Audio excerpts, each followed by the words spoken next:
나는 내일 죽어요. 그런데 왜 제목이 자아상일까? 제발 여기서 없으면 안 돼. 더는 도망치지 마. 내가 그날이 내 아내가 사라진 날이니까.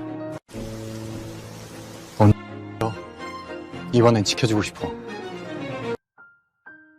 Mulai dengan menampilkan suami istri yang penuh kasih di siang hari. Namun pada malam hari, In-wook memukuli Mari tanpa belas kasihan. Setiap pagi, ia memilihkan pakaian untuk Mari, bahkan hingga pakaian dalamnya. In-wook mengurung Mari di sebuah villa dan memasang kamera pengawas untuk memantau setiap gerak-geriknya. Mari telah berulang kali mencoba melarikan diri, tetapi para penjaga selalu berhasil menangkapnya. Setiap kali ia kembali, In-wook kembali melampiaskan amarahnya dengan kekerasan. Mari merasa terjebak dalam kekuasaan dan kekayaan suaminya. Luka dan penderitaannya memiliki nama. Inilah cinta dalam kesedihan. Suatu hari, Mari menelepon sahabatnya untuk meminta bantuan. Ia memberitahu para penjaga bahwa ia hendak menjenguk ibunya yang sedang sakit di rumah sakit. Sesampainya di sana, Mari diam-diam keluar melalui pintu belakang dan bertemu dengan sahabatnya. Namun tak lama kemudian, In-wook mengetahui bahwa Mari tidak berada di rumah sakit dan segera bergegas mencarinya. Sahabatnya sempat masuk ke kamar mandi, meninggalkan Mari sendirian bersama pacar sahabatnya. Ketika In-wook tiba dan melihat mereka berbicara, rasa cemburu dan amarahnya meledak. Ia menerobos masuk dan menyeret Mari pergi dengan kasar. Dalam perjalanan pulang, kemarahannya mencapai puncak. Ia menuduh Mari berselingkuh dengan pria lain.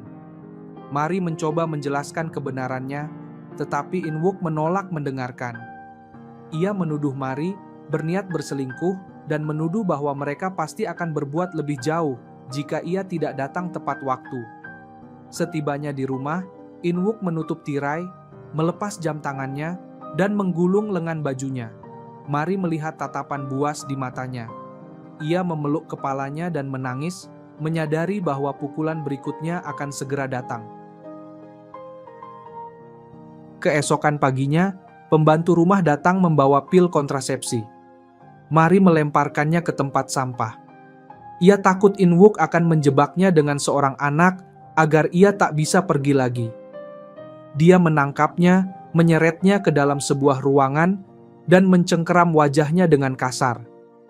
Ia memukulinya lagi hingga meninggalkan memar di seluruh tubuhnya. Mari sudah sampai pada batas kesabarannya. Hanya memikirkan sentuhan pria itu saja membuatnya mual, dan ia berlari ke kamar mandi untuk memuntahkan isi perutnya. Setelah itu, ia memotong rambut panjangnya sendiri.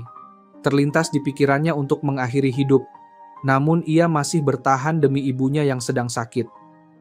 Siang itu, sebuah berita di televisi menarik perhatiannya. Laporan itu menampilkan seorang ahli bedah plastik ternama di Korea yang dikenal mampu melakukan transformasi wajah secara total. Sebuah ide nekat mulai terbentuk di benaknya. Selama ini In-wook selalu menghindari wajahnya saat memukul.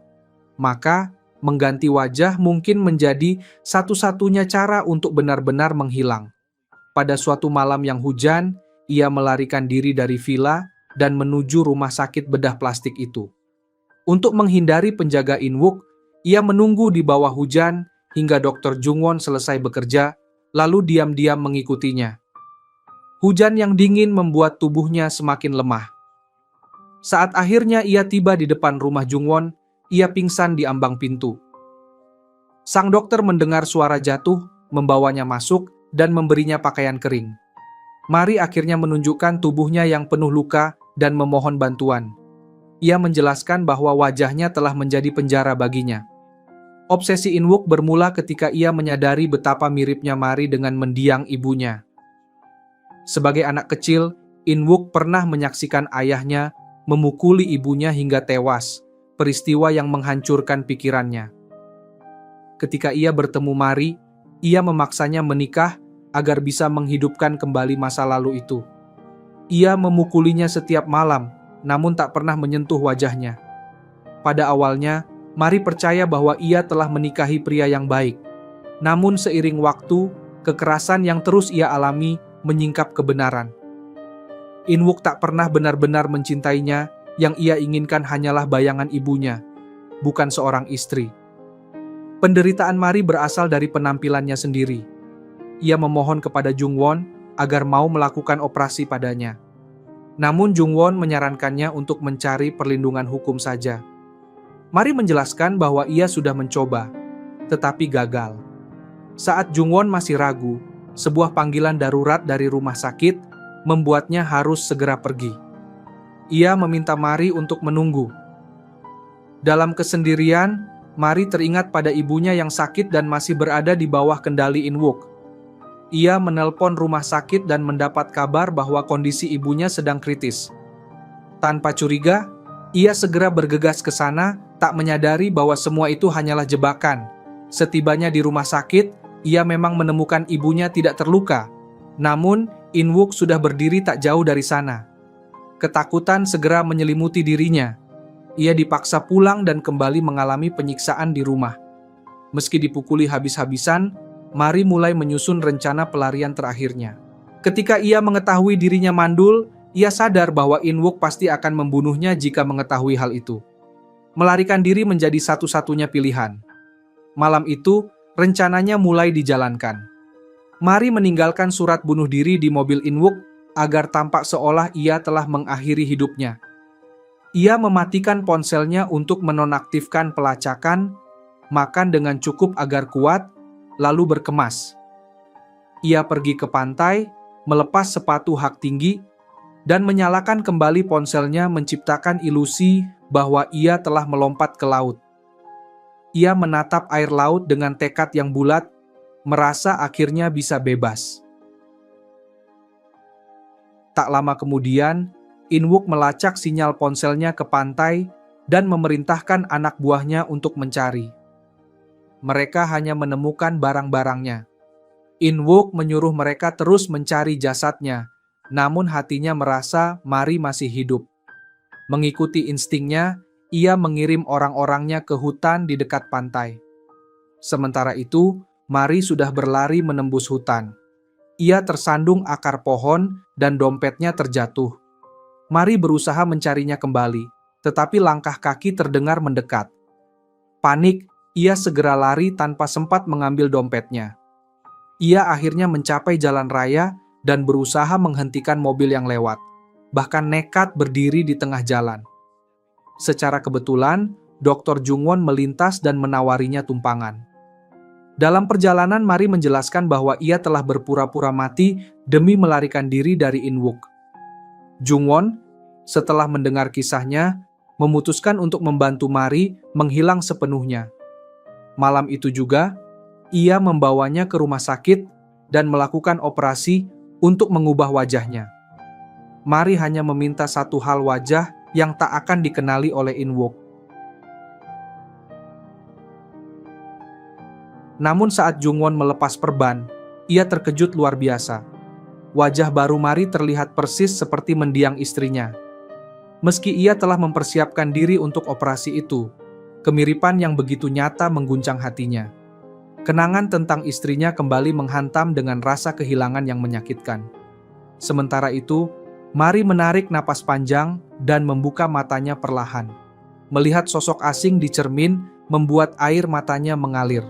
Ia teringat pada tahun-tahun penuh penyiksaan yang telah ia jalani. Namun kini secercah harapan untuk kehidupan baru mulai muncul. Ia mengucapkan terima kasih kepada Jung-won dan melangkah keluar dari rumah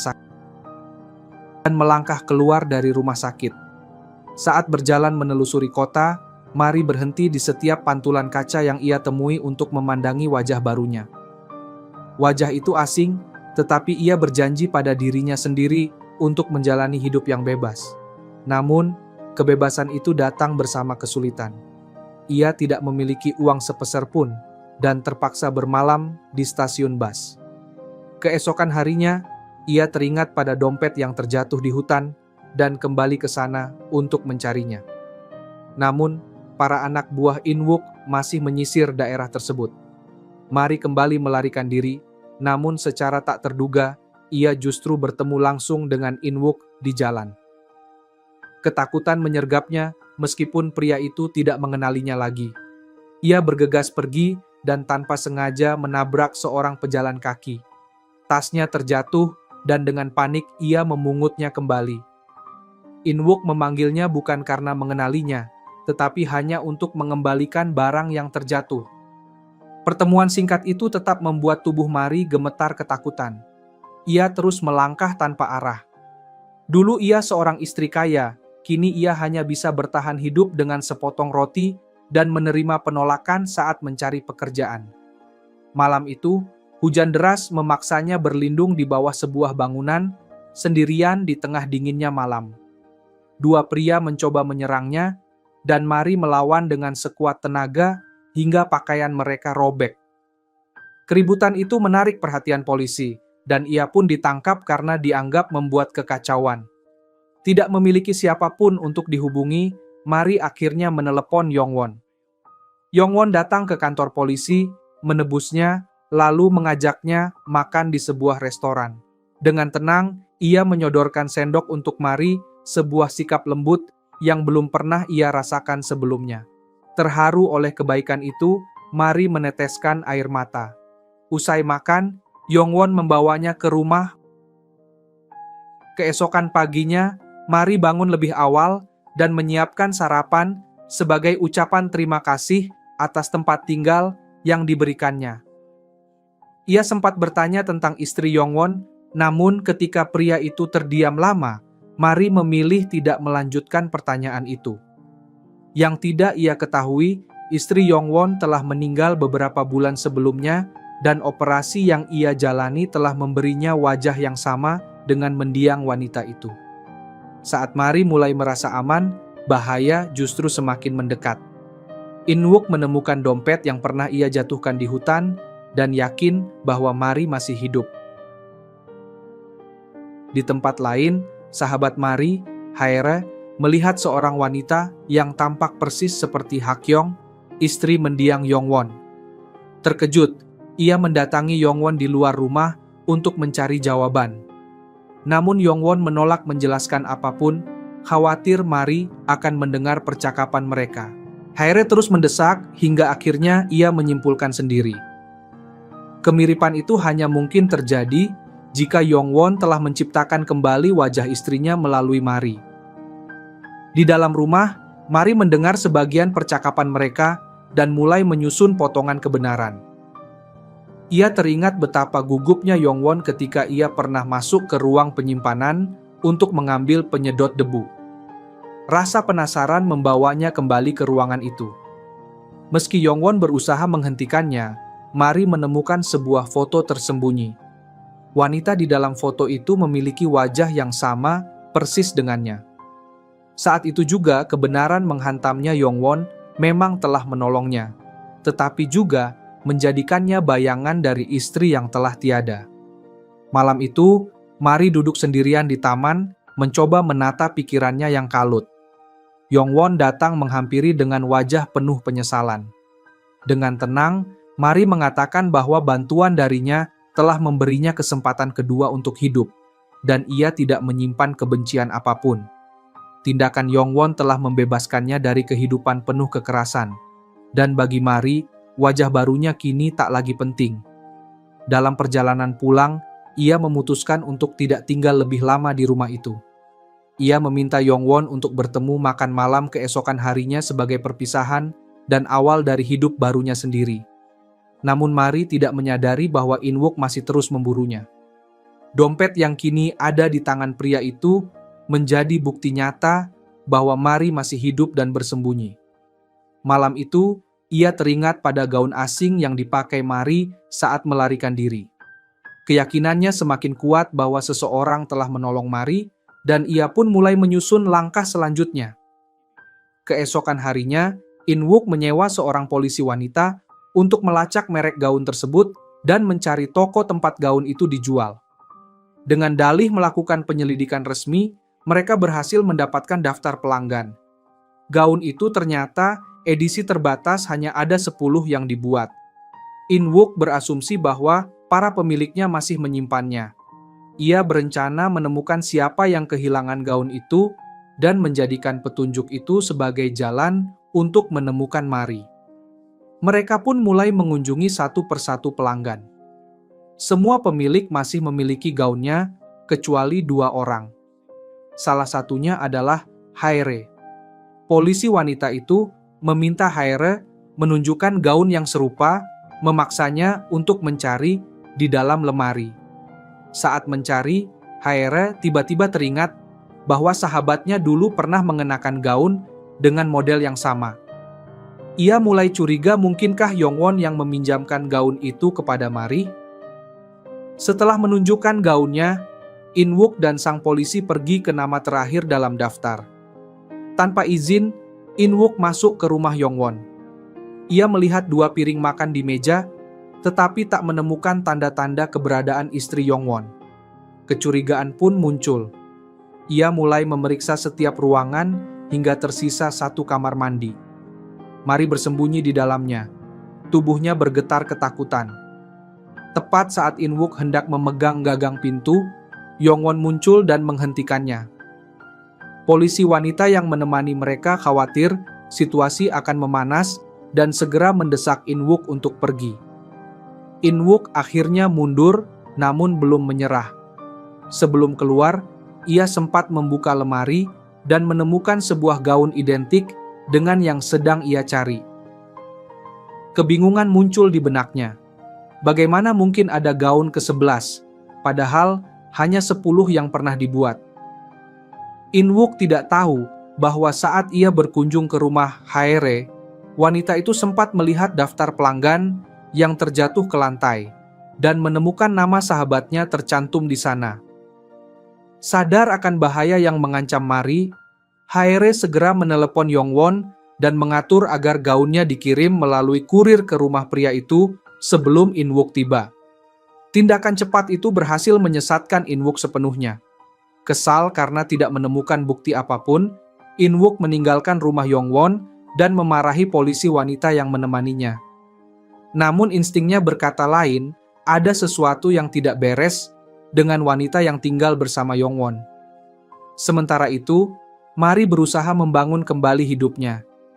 Ia dulu menjalani operasi untuk melarikan diri dari kekerasan rumah tangga, dan tanpa disadari, Yongwon yang masih berduka atas kematian istrinya, telah memberinya wajah yang sama dengan wanita yang telah tiada itu. Meski demikian, Yongwon memperlakukan Mari dengan ketulusan yang lembut, memperhatikan hal-hal kecil seperti mencuci kakinya sebelum tidur. Setelah bertahun-tahun hidup dalam penderitaan, Mari akhirnya merasakan perbedaan itu dan mulai percaya bahwa seorang suami bisa membawa kedamaian. Namun ketenangan itu tak bertahan lama. Ketukan keras di pintu memecah keheningan. In-wook kembali datang, kali ini dengan tekad untuk membuktikan siapa sebenarnya wanita itu. Ia menghadapi Yongwon. Sementara Mari keluar dari kamar dan memanggil Yongwon sebagai suaminya, menanyakan siapa tamu yang datang. Pemandangan itu membuat In-wook terpaku. Ia menatap wajah wanita itu tanpa sadar bahwa yang berdiri di depannya adalah istrinya sendiri. Tatapan dinginnya membuat Mari gemetar ketakutan. Yongwon memeluk Mari untuk menenangkannya. In-wook menutupi keterkejutannya, meminta maaf atas gangguan itu, dan pergi. Begitu pintu tertutup, Mari hampir terjatuh karena syok dan ketakutan.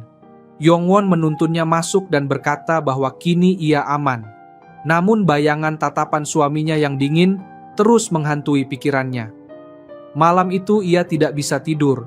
Tubuhnya berkeringat dan jantungnya berdebar keras oleh rasa takut. Saat fajar tiba, Mari akhirnya mengambil keputusan. Ia memang mulai menyayangi Yongwon, tetapi ia tak ingin membawanya ke dalam bahaya. Diam-diam ia pergi dari rumah itu, menyewa kamar kecil, dan bertekad memulai hidup baru dengan identitas yang berbeda. Sementara itu, In-wook masih belum menyerah. Tatapan wanita di rumah Yongwon terus terbayang di benaknya. Ia yakin ada rahasia yang disembunyikan. Maka ia meminta polisi untuk menyelidiki lebih jauh tanpa mengetahui bahwa istri Yongwon telah lama meninggal. Dan wanita yang dicarinya sebenarnya adalah orang yang sama. Mari. Polisi akhirnya menemukan petunjuk baru. Mereka melaporkan bahwa istri Yongwon kini terdaftar sebagai pengelola sebuah galeri seni. Keesokan harinya, In-wook pergi ke galeri tersebut.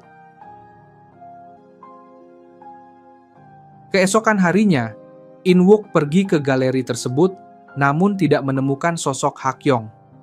Yang ia lihat hanyalah Hae-re, dan hal itu justru semakin menumbuhkan kecurigaan di benaknya. In-wook menekan Hae-re dengan berbagai pertanyaan, namun wanita itu menolak memberitahu kemana Hakyong pergi. Sebagai balasan, In-wook menunjukkan sebuah majalah dengan wajahnya terpampang di sampul depan, memperingatkan bahwa mereka akan bertemu lagi 2 hari kemudian. Dalam dirinya masih tersimpan sejarah kelam menikahi wanita yang mirip dengan ibunya, lalu memukulinya setiap malam hingga hidup mereka berubah menjadi neraka. Kini istrinya telah menghilang tanpa jejak, dan ia bertekad menemukannya. Ia mencari ke seluruh penjuru kota tanpa mengenal lelah. Dalam pencariannya, ia melihat sebuah lukisan minyak di galeri seni lain yang tampak memiliki hubungan dengan istrinya yang hilang. Ketika ia meminta untuk bertemu dengan pengelola galeri, staf di sana terlihat gugup dan mengatakan bahwa sang pengelola sedang menghadiri pameran di luar negeri. Jawaban itu justru memperkuat kecurigaan In-wook. Sekembalinya ke perusahaannya, ia memerintahkan penyelidikan menyeluruh terhadap galeri tersebut. Hasil penyelidikan itu mengejutkannya. Pengelola galeri tercatat sebagai istri Yongwon, Hakyong, yang sebenarnya telah berada dalam kondisi koma selama 5 tahun akibat kecelakaan. Namun beberapa waktu lalu, In-wook sendiri sempat bertemu dengan seorang wanita yang diperkenalkan sebagai istri Yongwon. Kecurigaan pun berubah menjadi keyakinan. Ia yakin bahwa Yongwon menyembunyikan sesuatu dan bahwa hilangnya Mari memiliki kaitan langsung dengan mereka berdua. Untuk memastikan dugaannya, In-wook mengunjungi rumah perawatan tempat Hakyong dulu dirawat. Namun yang ia temukan di sana hanyalah Yongwon. Yongwon mengatakan bahwa istrinya telah pulih sepenuhnya dan kini sudah kembali ke rumah. Tanpa bukti untuk membantah pernyataan itu, In-wook terpaksa pergi, meski firasatnya mengatakan bahwa semua itu kebohongan. Ia sama sekali tidak tahu bahwa Hakyong telah meninggal dunia, dan bahwa Mari kini hidup dengan wajah yang sama seperti mendiang wanita itu.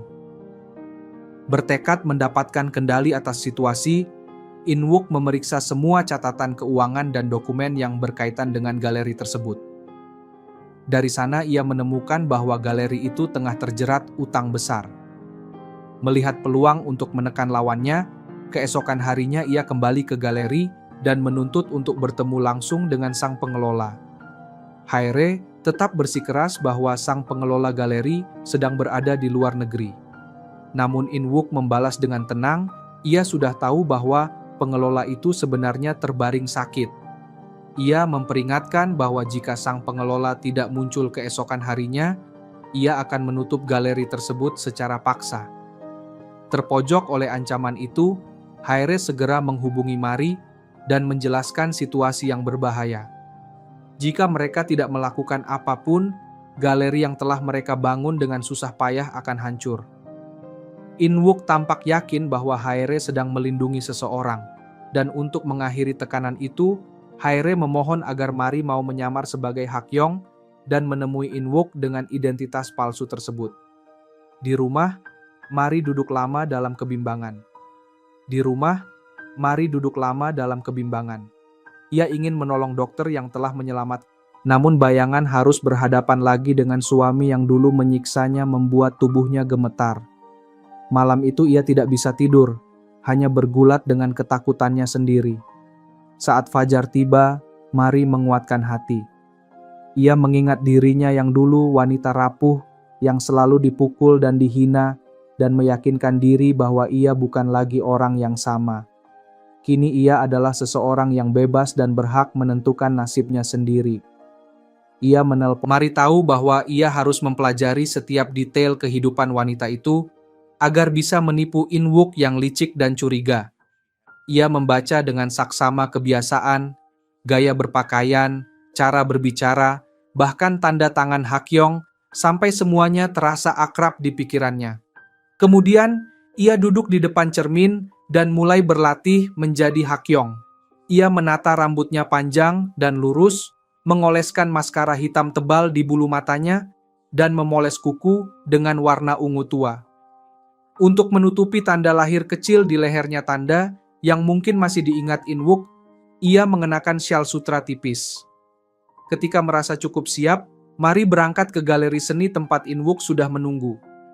Pria itu menatapnya, namun tidak menunjukkan tanda mengenali wajah di hadapannya. Dalam hatinya, Mari terus mengulang mantra pelindungnya, "Aku bukan Mari, aku adalah Hakyong." Meski begitu, tatapan tajam In-wook membuatnya gelisah. Ia kemudian memanggil Haere, berpura-pura santai, namun jelas ingin mencari tahu keberadaan Mari. Haere sempat ragu harus berkata apa, tapi Mari memberikan isyarat halus agar ia tetap tenang. Setelah Haere meninggalkan ruangan, hanya Mari dan In-wook yang tersisa. Dengan tangan bergetar, ia mulai memperkenalkan karya seni yang dipamerkan, berusaha menahan gugupnya. Namun setiap gerakan kecil yang ia lakukan, cara ia memainkan jarinya, atau cara ia menunduk perlahan, mulai menarik perhatian In-wook. In-wook menatapnya lekat-lekat, berusaha mencari tahu mengapa wanita di depannya terasa begitu familiar. Pandangannya tertuju pada leher Mari. Ketika syalnya tanpa sengaja tergelincir ke lantai, ia membungkuk untuk mengambilnya, dan seketika tubuhnya membeku. Bentuk leher itu persis seperti milik istrinya. Mari tetap berusaha tenang saat mengambil kembali syal itu, namun keringat dingin mulai mengalir di dahinya. Ia tersenyum tipis untuk menutupi kegelisahan, sementara jantungnya berdetak keras. In-wook mundur perlahan, kemudian masuk ke kamar mandi dengan alasan menenangkan diri. Di dalam, pikirannya berkecamuk kemiripan itu terlalu sempurna untuk dianggap kebetulan. Ia belum menyadari bahwa wanita itu sebenarnya istrinya, tetapi keraguan mulai tumbuh kuat di benaknya. Untuk memastikan kecurigaannya, In-wook memutuskan membeli seluruh koleksi tahunan galeri. Alasannya sederhana, ia ingin memeriksa tanda tangan sang pengelola secara langsung. Namun sebelum ia sempat menandatangani dokumen pembelian, Mari dengan tenang mengeluarkan cap resmi yang telah disiapkannya sebelumnya dan menstempel kontrak tersebut. Dengan senyum profesional, ia menjelaskan bahwa semua transaksi di galeri menggunakan cap, bukan tanda tangan pribadi. In-wook tidak punya alasan untuk menolak dan akhirnya menerima cap itu. Meski dalam hati ia bertekad untuk mengatur pertemuan lain. Pertemuan tersebut membuat Mari benar-benar kelelahan, baik fisik maupun mental. Saat itulah, Jung-hwan tiba di galeri dan melihatnya berdiri di bawah cahaya lampu, mengenakan pakaian dan gaya rambut yang sama, persis dengan mendiang istrinya. Sekilas pandang saja sudah cukup untuk mengguncang Jung-hwan.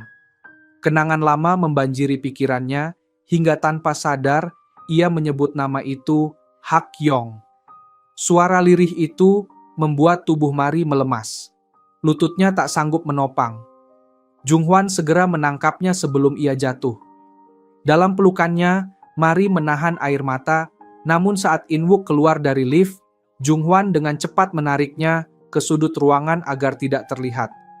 Mari menggigil ketakutan, air matanya jatuh tanpa henti, membasahi jas Jung-hwan, hingga pria itu pun nyaris tak sanggup berkata-kata. Mereka baru berani bernapas lega ketika In-wook akhirnya pergi. Begitu suasana tenang, Mari sadar Jung-hwan telah memanggilnya dengan nama Hakyong.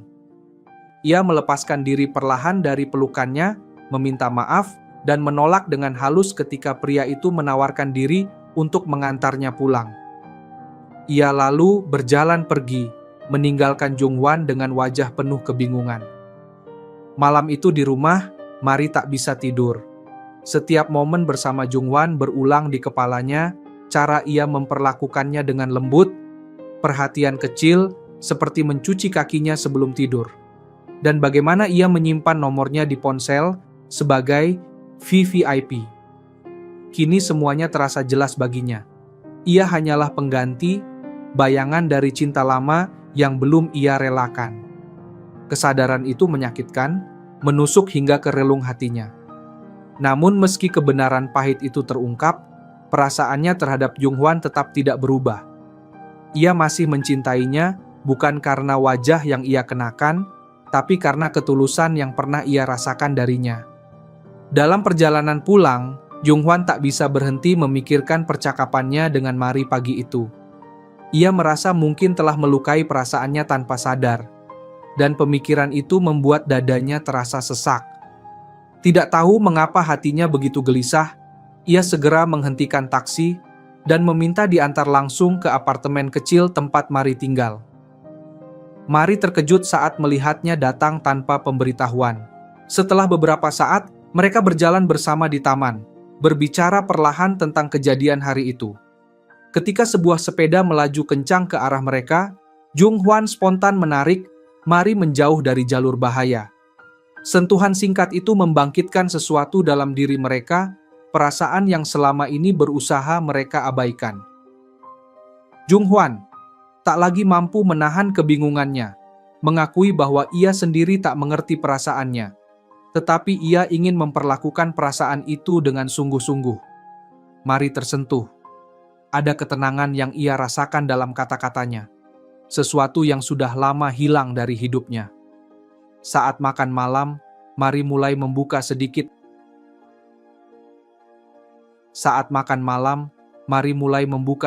Tentang masa lalunya, tentang suami kaya yang dulu ia miliki, dan kehidupan berlimpah yang kini terasa seperti mimpi buruk. Junghwan tidak menanggapi kekayaannya, hanya berfokus pada satu hal, melindunginya dari segala bahaya. Sikapnya yang tulus membuat Mari merasa aman untuk pertama kalinya. Keesokan harinya, Haere datang menemui Junghwan. Dengan nada tegas, ia memperingatkan agar pria itu menjauh dari Mari. Ia mengatakan bahwa Inwook bukan orang yang bisa dianggap remeh, dan bertanya apakah Junghwan telah jatuh cinta pada Mari. Junghwan terdiam, dan keheningan itu cukup untuk menjadi jawaban. Haere menghela napas panjang, lalu berbicara dengan nada getir. Ia memintanya melepaskan bayangan mendiang istrinya, Hakyong. Ia bahkan mengungkap kebenaran pahit. Hakyong telah berselingkuh dan meninggal dalam perjalanan untuk menemui kekasih gelapnya. Namun Junghwan sudah tahu semua itu. Selama 5 tahun ia merawat istrinya yang koma, meski menyadari pengkhianatan yang terjadi. Ia menyalahkan dirinya sendiri karena tak mampu menghentikan istrinya sebelum kecelakaan itu terjadi. Tapi bersama Mari, ia tidak ingin lagi hidup dalam penyesalan yang sama. Didorong oleh keinginan untuk melindungi Mari, Junghwan mulai menyelidiki masa lalu Inwook. Ia menemukan fakta aneh. Ibu Inwook di masa muda ternyata memiliki wajah yang sangat mirip dengan Mari. Kemiripan itu terlalu kebetulan untuk diabaikan. Sementara itu, Inwook telah menempatkan orang-orangnya untuk mengawasi rumah Junghwan dan apartemen Mari. Ketika tak menemukan tanda-tanda keduanya bersama, ia menjadi semakin yakin bahwa Haere lah yang menyembunyikan istrinya. Dengan amarah yang menumpuk, ia bersiap untuk menghadapi Haere secara langsung. Pada saat yang hampir bersamaan, Junghwan mengetahui bahwa Haere telah meminta Mari untuk berpura-pura menjadi mendiang istrinya demi menandatangani kontrak dengan Inwook. Marah dan kecewa, ia mendesak Haere membatalkan semua itu. Haere menanggapi dengan emosi, menuduhnya mencintai Mari hanya karena wajahnya yang sama dengan Hakyong. Junghwan tidak menjawab. Ia hanya menatapnya dalam diam, sebuah keheningan yang menyiratkan kebenaran yang lebih rumit dari sekadar cinta atau kenangan.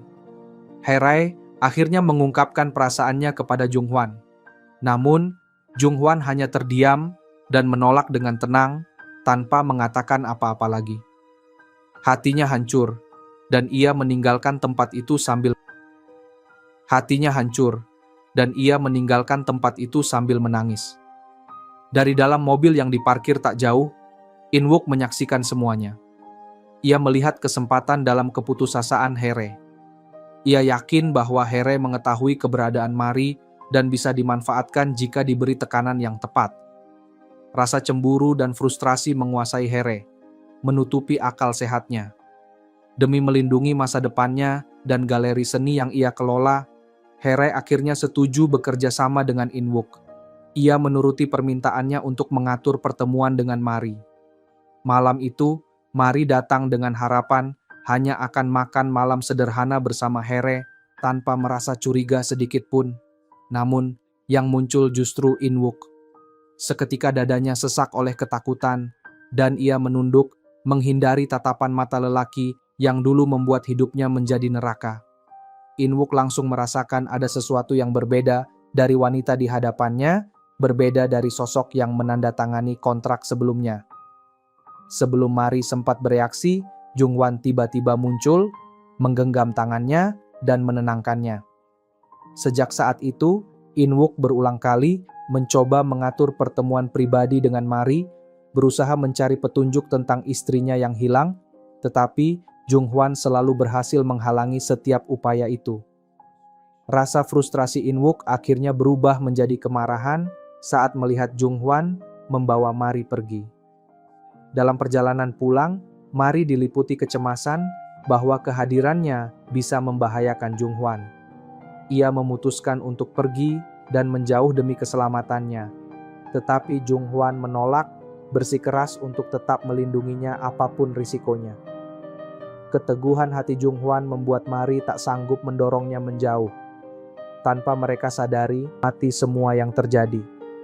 Ia membuntuti mereka hingga ke apartemen Mari dan menunggu hingga Jung-hwan pergi.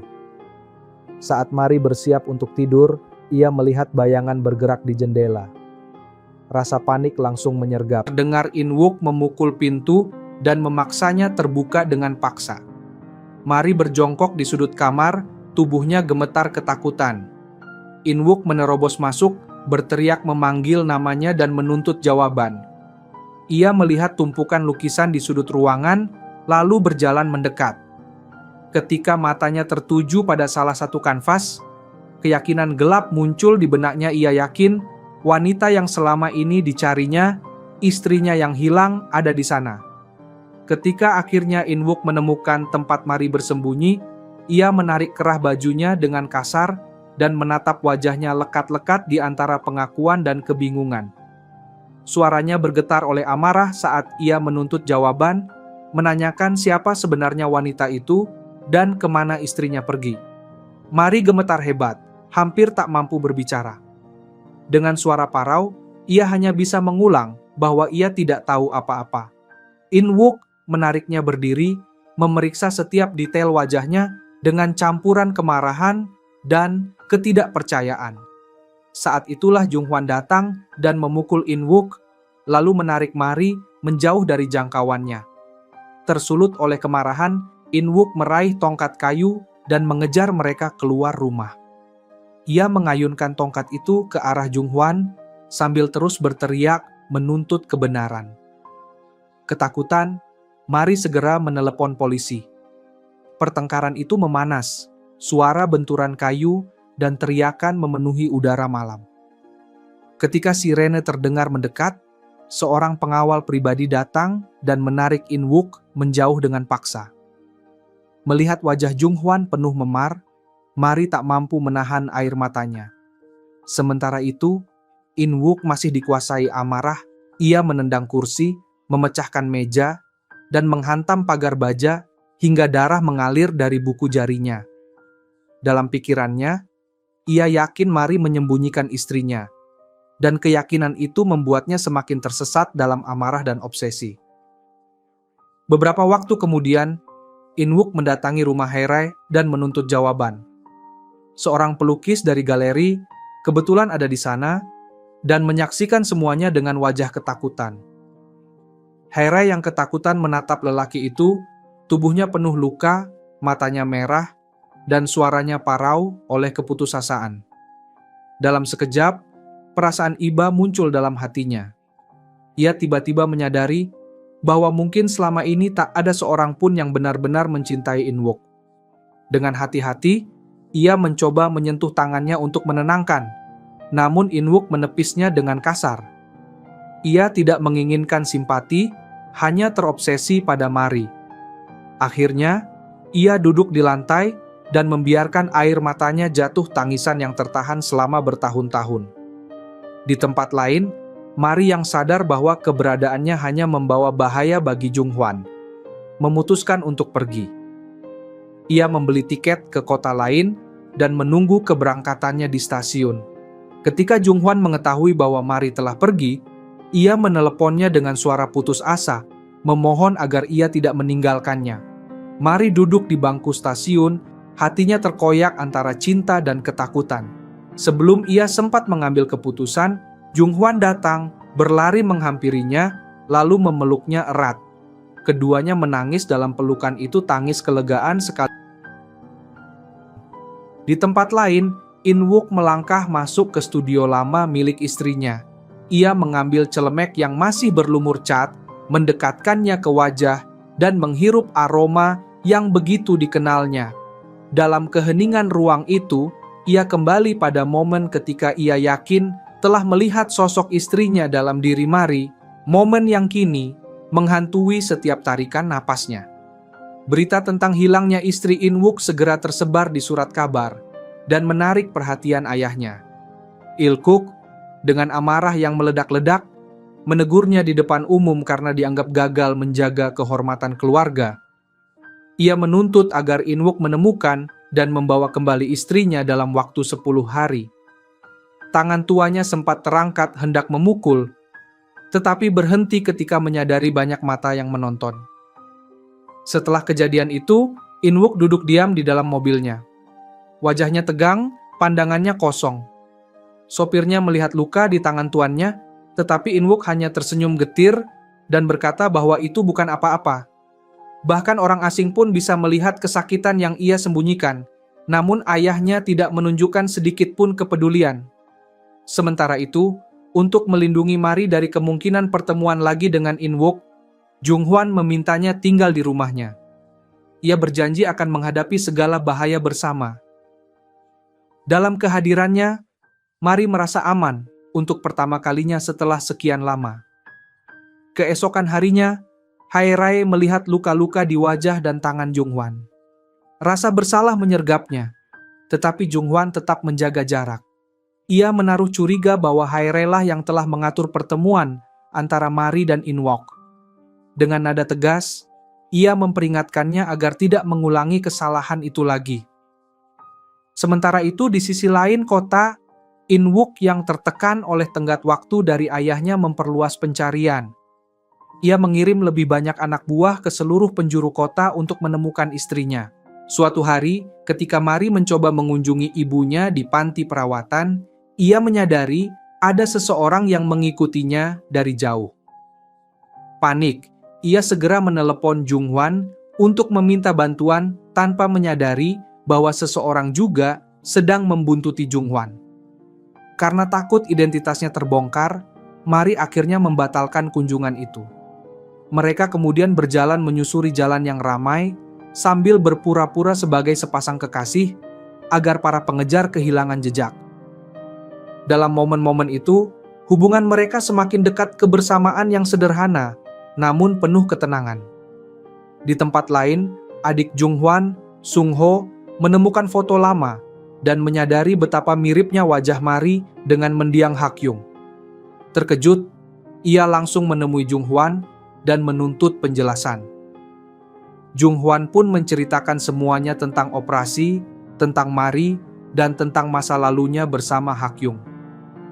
Dengan wajah sendu, Sung Ho menunjukkan foto lama mereka bertiga dan mengaku bahwa selama ini ia diam-diam mencintai Hak-yung. Namun sebelum mereka sempat melanjutkan percakapan, orang-orang suruhan In-wook juga mulai mendekati Sung Ho. Mereka mengatur pertemuan dan perlahan menggali masa lalunya untuk mencari kebenaran tentang wanita yang mereka cari. Sementara penyelidikan itu berlangsung, Jung Hwan dan Mari memilih bersembunyi di rumah menjalani hari-hari sederhana bersama. Mereka memasak, berbicara dengan tenang, dan saling menghibur di tengah ketakutan. Dalam keheningan malam, Jung Hwan merawat luka-luka Mari dengan lembut, bahkan merendam kakinya di air hangat seperti dulu ia lakukan pada Hak Yung. Dalam momen penuh kejujuran itu, ia akhirnya menyatakan cintanya bukan kepada wajah yang mirip masa lalu, tetapi kepada wanita yang kini duduk di hadapannya. Ia berencana untuk mengungkapkan perasaannya secara lebih tulus keesokan harinya, ingin membuktikan bahwa cintanya bukan karena wajah Mari yang menyerupai Hak Yung, melainkan karena dirinya sendiri. Dengan hati yang mantap, Jung Hwan membeli seikat bunga besar dan menuju restoran tempat mereka berjanji bertemu. Namun sebelum ia sempat masuk, sebuah pesan tiba dari In Wook. Di layar ponselnya, terpampang foto Sung Ho bersama Hak Yung. Pandangannya membeku. Jung Hwan tahu bahwa mendiang istrinya pernah berhubungan dengan orang lain, tetapi menyadari bahwa adik kandungnya sendiri terlibat adalah pukulan yang begitu berat. Di dalam restoran, Mari menunggunya dengan senyum lembut. Lalu dengan penuh perasaan mengungkapkan cintanya kepadanya, tanpa tahu apa yang baru saja ia lihat. Jung Hwan mendengarkan, namun pikirannya dipenuhi bayangan masa lalu, dan kata-kata yang ingin ia ucapkan lenyap begitu saja. Beberapa waktu kemudian, ia menemui Sung Ho dan menuntut penjelasan. Dengan tenang, namun tanpa rasa bersalah, Sung Ho mengakui bahwa ia telah lebih dulu mencintai Hak Yung. Ia menuduh Jung Hwan merebut wanita yang seharusnya menjadi miliknya. Mendengar itu, Jung Hwan marah dan menolak mendengar lebih lanjut. Ia memutus hubungan dengan adiknya dan pergi dengan hati penuh kemarahan. Tak lama setelah itu, In Wook menemui Hai Rai dan mengungkapkan bahwa membuat Jung Hwan menderita adalah bentuk balas dendamnya.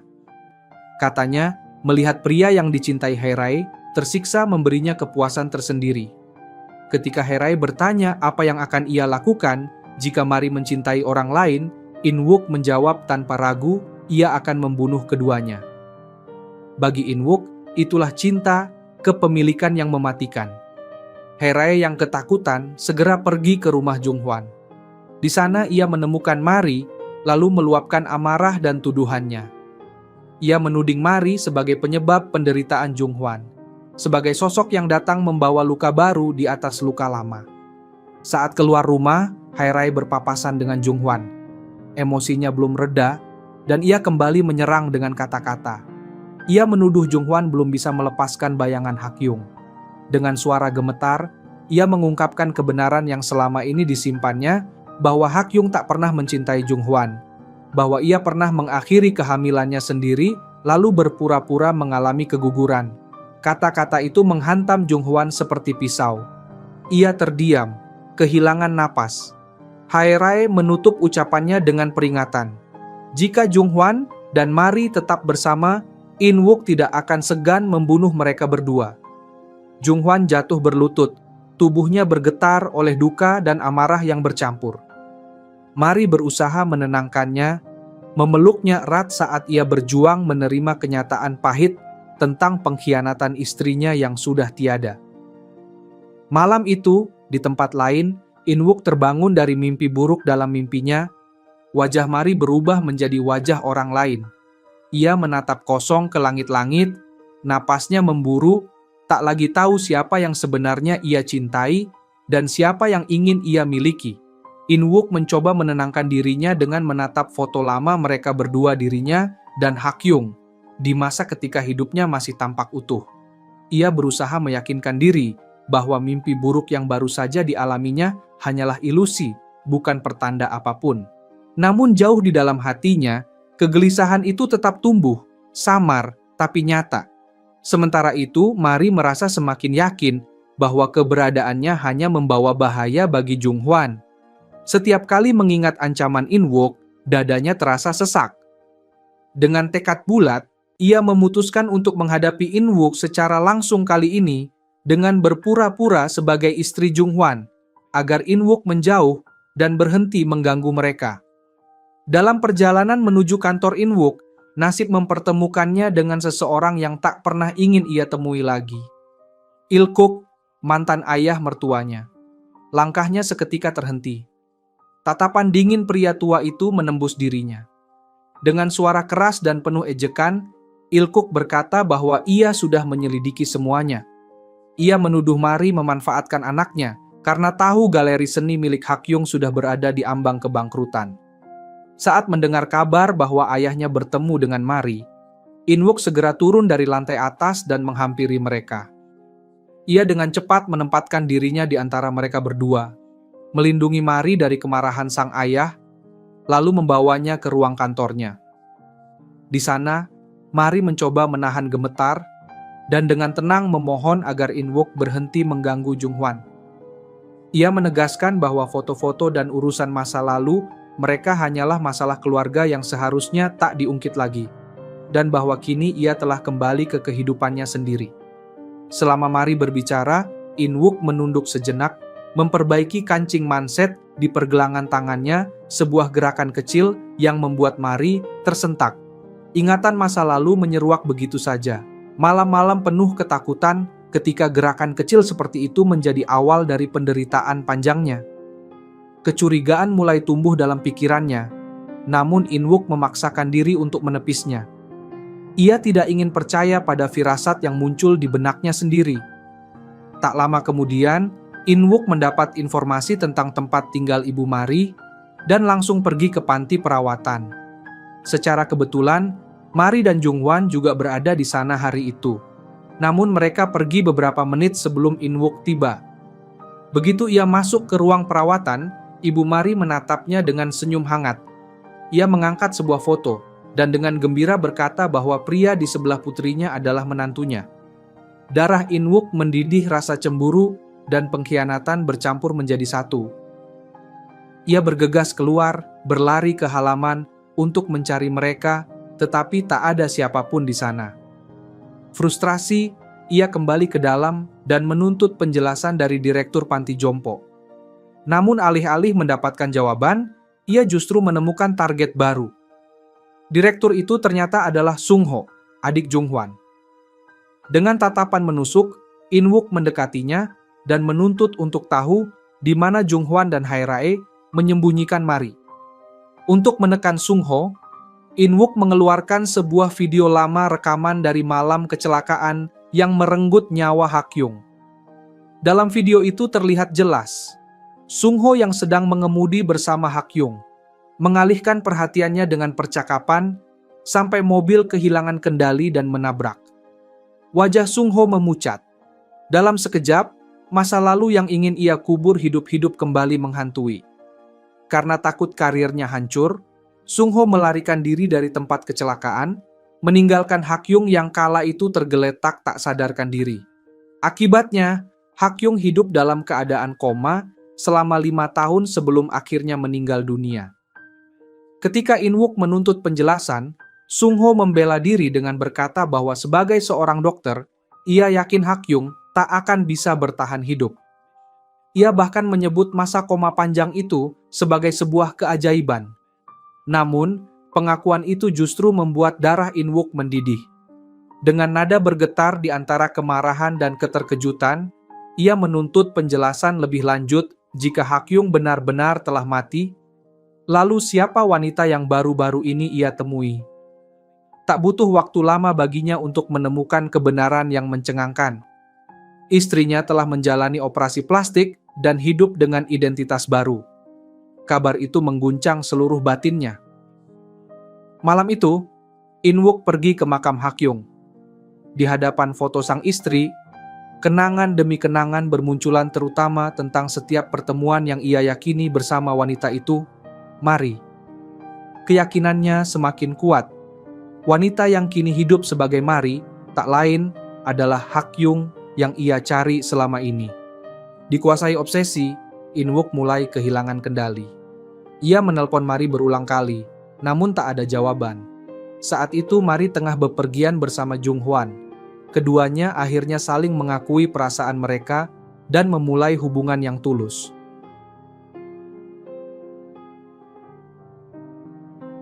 tak sanggup menerima penolakan. In-wook mendatangi galeri seni milik Hae-rae dengan amarah membara. Ia menuntut kejujuran darinya di mana Mari berada dan siapa sebenarnya wanita itu. Melihat keadaan In-wook yang hancur, Hae-rae merasa iba. Ia tahu pria itu tumbuh tanpa kasih sayang seorang ibu, dan obsesi yang kini menguasainya hanyalah bentuk keputusasaan untuk dicintai. Dengan lembut, Hae-rae memintanya untuk melepaskan Mari dan mencari kedamaian. Namun kata-katanya justru membuat In-wook semakin terpuruk. Ia tertawa di antara air mata, suara tawanya pecah dan tak waras. Tiba-tiba, ia mengeluarkan pistol dan menodongkannya ke arah Hae-rae, memaksa wanita itu untuk menelpon Mari. Hae-rae menolak tunduk, dan dengan suara bergetar, ia justru berkata pada Mari agar segera melarikan diri. Begitu Mari menjawab panggilan, In-wook merebut ponsel itu, dan dengan suara penuh ancaman berteriak, menuntut Mari untuk kembali sebelum tengah hari, atau Hae-rae akan mati. Ketakutan membuat Mari tak berani memberitahu Jung-hwan. Dengan hati dingin dan langkah gemetar, ia naik kereta kembali ke kota.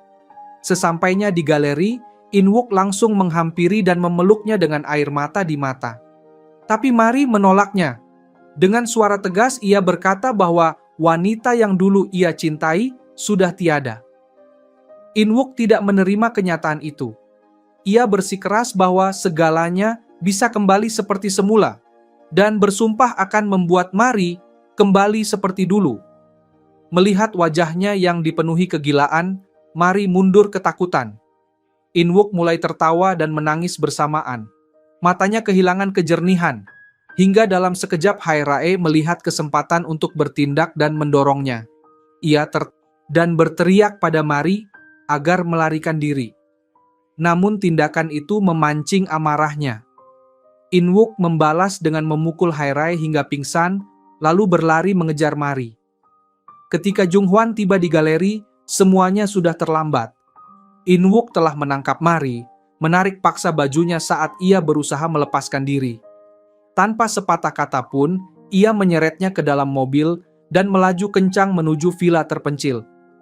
Di sepanjang perjalanan, amarahnya terus membara. Setiap kenangan tentang Mari bersama Jung-hwan membuatnya semakin gila.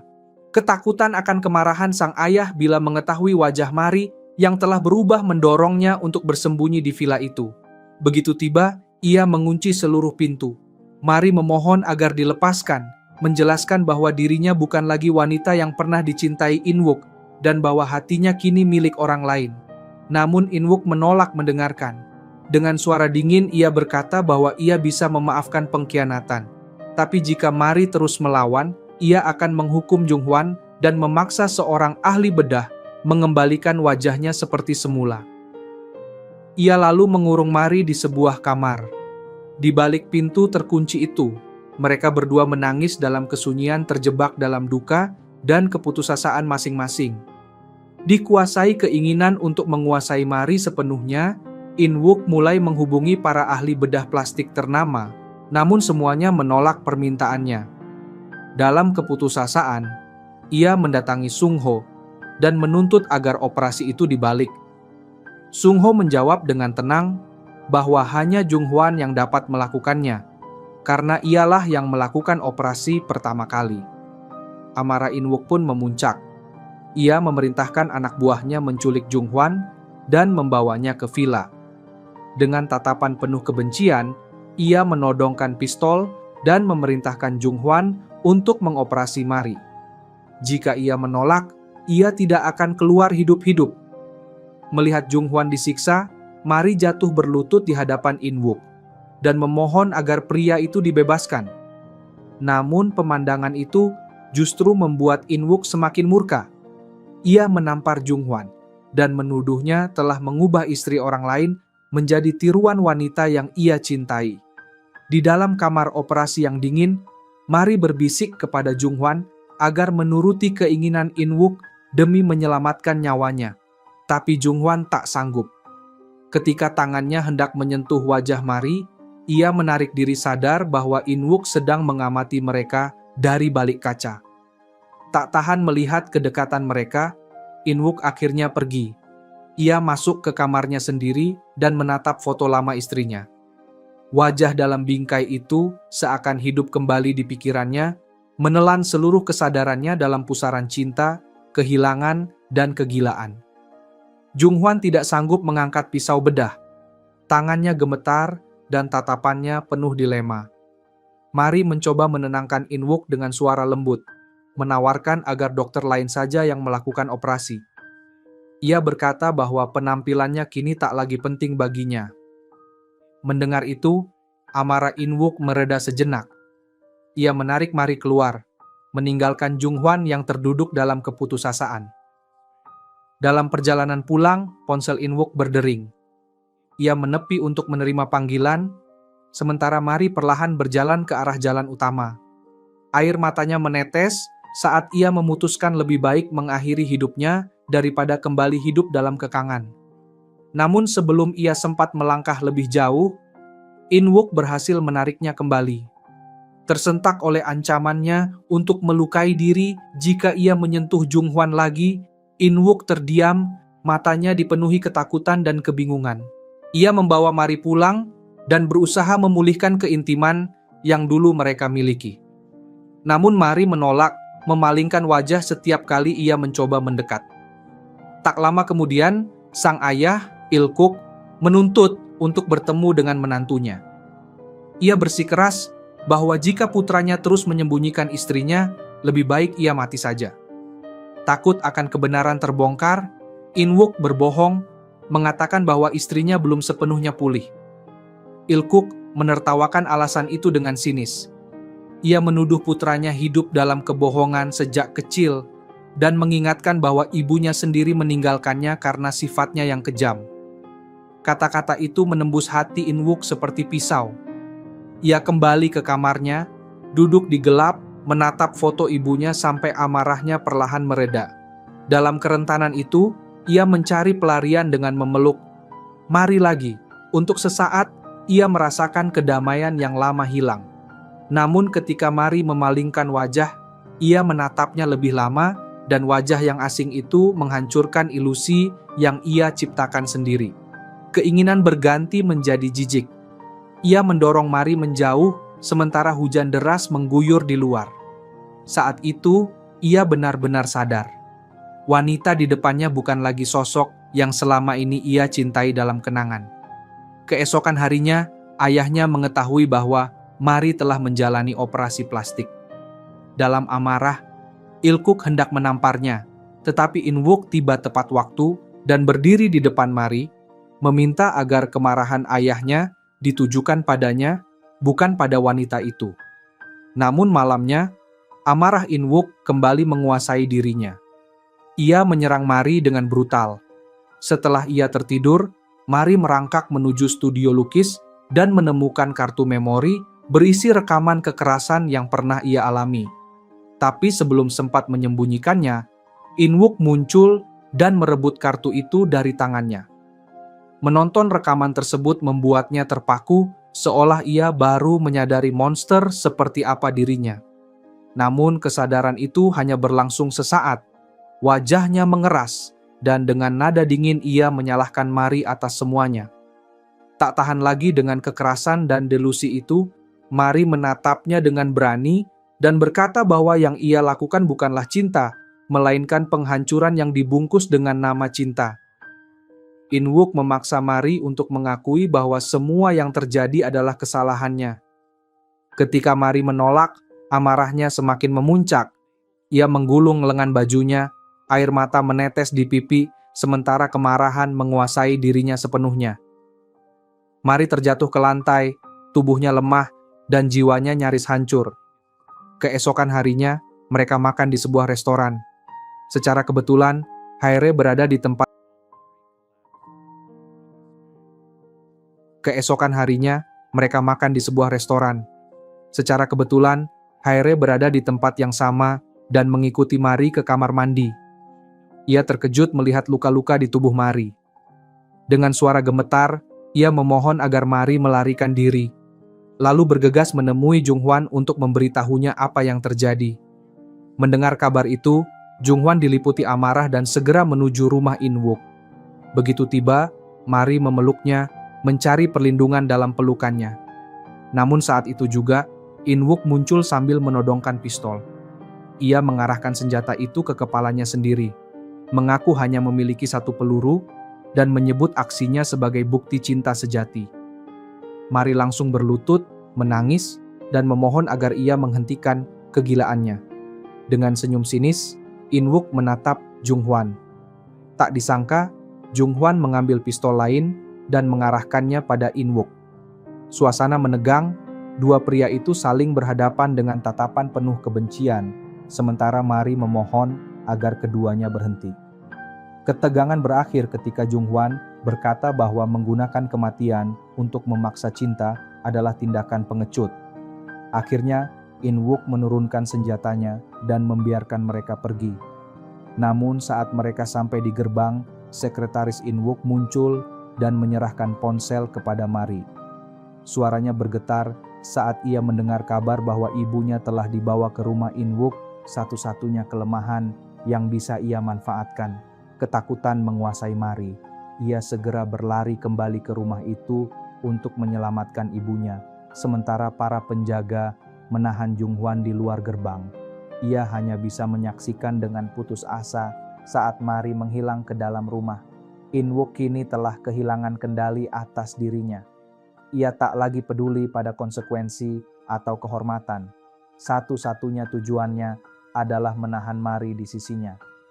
Ketika Mari akhirnya berkata bahwa ia mencintai Jung Hwan, wajah In-wook memucat. Ia menjerit tak percaya, bertanya bagaimana mungkin wanita itu bisa mencintai pria lain. Dengan suara tenang tapi tegas, Mari menjawab bahwa tubuh dan hatinya bukan lagi miliknya. Kata-kata itu menghancurkan sisa waras In-wook. Didorong oleh keputusasaan, ia menodongkan pistol ke kepalanya sendiri. Sementara itu, Jung Hwan mengumpulkan bukti untuk menggugat cerai In-wook atas dasar kekerasan rumah tangga.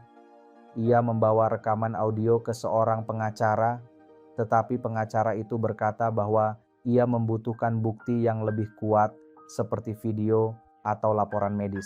Tanpa diketahui In-wook, Mari sebenarnya telah menyembunyikan rekaman video penyiksaan itu di dalam sebuah lukisan dan meminta sahabatnya untuk mengambilnya. Namun pencarian pertama Jung Hwan gagal. Saat In-wook mulai melacak dokter yang pernah melakukan operasi pada Mari dan bersiap untuk membawanya ke sana, Jung Hwan mencoba lagi dan akhirnya menemukan kartu memori yang berisi bukti kebenaran. Rekaman video itu memperlihatkan tubuh Mari yang penuh lebam akibat pukulan In-wook. Setiap luka menjadi saksi bisu atas kekerasan yang selama ini ia derita. Melihatnya, amarah Jung Hwan meledak. Ia segera menelepon In-wook, memperingatkan agar tidak melakukan operasi lagi dan menuntut perceraian, atau ia akan mempublikasikan semua bukti kekerasan itu. Panggilan itu membuat In-wook terguncang. Ia pulang dalam keadaan putus asa, matanya kosong dan langkahnya berat. Di rumah, ia menatap Mari dengan campuran kesedihan dan frustrasi. Lalu bertanya, pelan apakah ia berniat untuk tetap tinggal atau pergi. Tanpa ragu, Mari menjawab bahwa ia ingin pergi. In-wook terdiam lama, kemudian melepaskannya pergi. Setelah itu ia duduk sendirian hingga larut malam, menenggak minuman keras sambil menangis di tengah kesunyian. Pada suatu titik, ia menodongkan pistol ke kepalanya sendiri, pikirannya kacau oleh penyesalan dan kehilangan. Dalam hati kecilnya, ia berharap Mari akan kembali. Namun pagi berikutnya, kesadarannya mulai tumbuh. Ia membakar semua kenangan foto, pakaian, dan surat-surat lama, seolah ingin menghapus seluruh jejak kehidupan mereka bersama. Lalu ia memerintahkan sekretarisnya untuk mengajukan berkas perceraian. Bahkan sang sekretaris terkejut mendengar keputusan itu. Beberapa jam kemudian, In-wook menelepon Mari. Ia mengonfirmasi bahwa ia menyetujui perceraian, tetapi bersikeras ingin datang ke pengadilan bersamanya secara langsung. Setelah itu, ia juga menemui Jung Hwan untuk menjelaskan keputusannya. Jung Hwan tampak terkejut. namun menerima dengan tenang. Hari sidang tiba. Mari datang ke tempat pertemuan dengan hati siap menghadapi akhir yang pasti. Namun, bukannya langsung menuju pengadilan, In-wook memintanya untuk makan bersama satu kali terakhir sebelum mereka berpisah secara resmi. Duduk di hadapannya membuat kenangan lama muncul, tawa, perjalanan, dan cinta yang dulu ia yakini masih ada. Dalam diam, ia berharap masih ada kesempatan untuk memperbaiki semuanya. Tapi Mari tetap teguh. Dengan suara tenang, ia berkata bahwa hubungan mereka telah berakhir dan tidak ada yang bisa mengubah itu.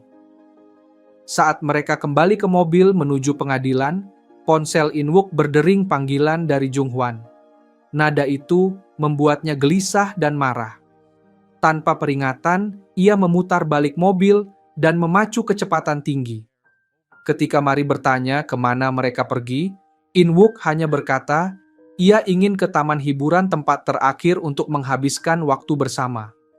Mobil itu melaju kencang hingga berhenti di lapangan rumput yang sepi. Saat Mari berusaha melarikan diri, ia menariknya kembali dengan kasar. Dengan mata merah dan suara bergetar, In-wook bertanya, "Apakah kau pernah mencintaiku?" Mari menatapnya tanpa gentar dan menjawab dengan tenang, "Tidak pernah." Ia melanjutkan bahwa In-wook tidak pernah benar-benar mencintainya, yang ia cintai hanyalah bayangan ibunya yang dilihatnya dalam diri Mari. Kata-kata itu menghancurkannya. Ia mengangkat pistol ke kepalanya, berniat mengakhiri hidupnya. Mari berusaha menghentikannya, tetapi senjata itu meletus dan pelurunya hanya menggores kulitnya. Keduanya kemudian jatuh pingsan. Saat Mari sadar, ia segera memanggil ambulans. Namun akibat syok yang berat, ia sempat jatuh koma sebentar, dan mereka berdua dibawa ke rumah sakit. Jung-hwan tiba di lapangan tempat kejadian, hanya untuk menemukan tempat itu kosong. Tak lama kemudian, In-wook sadar, tetapi menolak perawatan untuk luka-lukanya. Didorong oleh obsesi, ia mulai mencari Mari di seluruh rumah sakit, memanggil namanya berulang kali sampai akhirnya ia pingsan kembali karena gegar otak parah. Ketika Jung-hwan tiba, ia menemukan In-wook dalam keadaan linglung, masih terus memanggil nama istri yang sebenarnya sudah bukan miliknya lagi. Di rumah sakit, In-wook kembali sadar dan segera meminta pakaian. Sekretarisnya memperingatkan bahwa polisi sedang menyelidiki kasus penculikan dan akan segera datang. Berniat melarikan diri, In-wook memerintahkan sekretarisnya untuk mengalihkan perhatian polisi, lalu diam-diam kabur. Ia langsung menuju kamar Mari, tempat Hae-rae berusaha menghalanginya. Mengabaikan peringatan itu, ia memaksa masuk ke dalam ruangan. Hae-rae segera menelepon Jung-hwan yang langsung berlari untuk mencegah terjadinya sesuatu yang buruk. Di luar kamar, Jung-hwan mencoba menenangkan situasi, tetapi In-wook mengamuk, berteriak bahwa kisah mereka hanya bisa berakhir dengan kematian. Jung-hwan memohon agar ia melepaskan semuanya demi kebahagiaan semua pihak. In-wook menyerang, tetapi luka di kepalanya membuat tubuhnya lemah dan Jung-hwan berhasil melepaskan diri. Menyadari bahwa tidak ada lagi yang bisa membawa Mari kembali kepadanya, In-wook naik ke pagar balkon dan memaksa Jung-hwan untuk mendorongnya jatuh. Jung-hwan memegang bajunya erat-erat, terombang-ambing antara amarah dan rasa iba. Dalam ketegangan yang memuncak, Mari tiba dan memohon agar semuanya berhenti. Jung-hwan pun melepaskan In-wook tepat saat polisi datang dan menangkapnya. Di kantor polisi, Mari dengan berani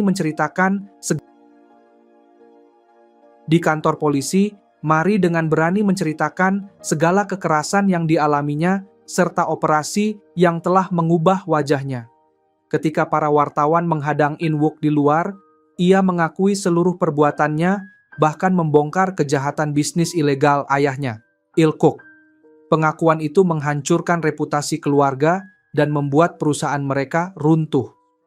Kemudian, In-wook memerintahkan sekretarisnya untuk mengambil uang yang telah ia transfer dan melarikan diri dari kota.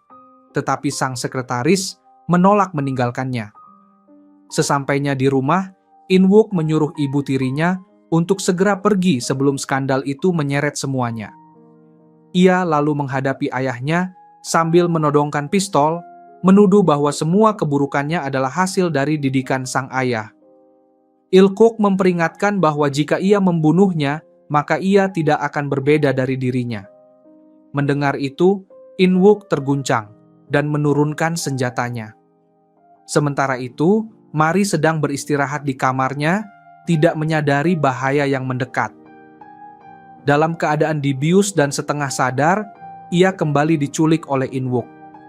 Saat Jung-hwan mengetahui bahwa Mari menghilang, ia menelepon In-wook. Laki-laki itu memberikan sebuah alamat dan berkata bahwa segalanya akan berakhir dengan kematian. Di villa, di tepi kolam renang, In-wook memeluk Mari erat sambil menodongkan pistol ke dadanya, berniat mati bersamanya.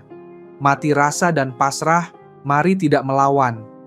Namun tiba-tiba rasa sakit di kepala In-wook memberinya kesempatan untuk mendorong pria itu dan mengalihkan arah senjata. In-wook jatuh ke dalam air dan tenggelam, akhirnya menyadari kehampaan dari obsesinya sendiri. Ketika Jung-hwan tiba, In-wook muncul kembali ke permukaan dan menodongkan pistol ke arahnya. Mari melangkah maju dan berdiri di antara mereka, peluru menembus tubuhnya, membuatnya terjatuh tak sadarkan diri. Dengan ngeri, In-wook menyadari bahwa ia telah melukai satu-satunya orang yang pernah ia klaim cintai. Dipenuhi rasa bersalah dan duka, ia mengarahkan pistol ke dirinya sendiri dan mengakhiri hidupnya. Mari segera dilarikan ke rumah sakit dan berhasil selamat. Mimpi buruk pun akhirnya berakhir. Mari dan Jung-hwan memulai kehidupan baru yang tenang dan damai. Pesan moral dari kisah ini adalah, kepercayaan adalah oksigen dalam hubungan. Jika hubunganmu membutuhkan pelacak, penyamaran, atau drama setingkat Sandera, agar tetap hidup itu bukan cinta, melainkan peringatan besar. Pilihlah keamanan dan ketenangan, bukan kekacauan yang menyamar sebagai kasih. Dan cerita pun berakhir.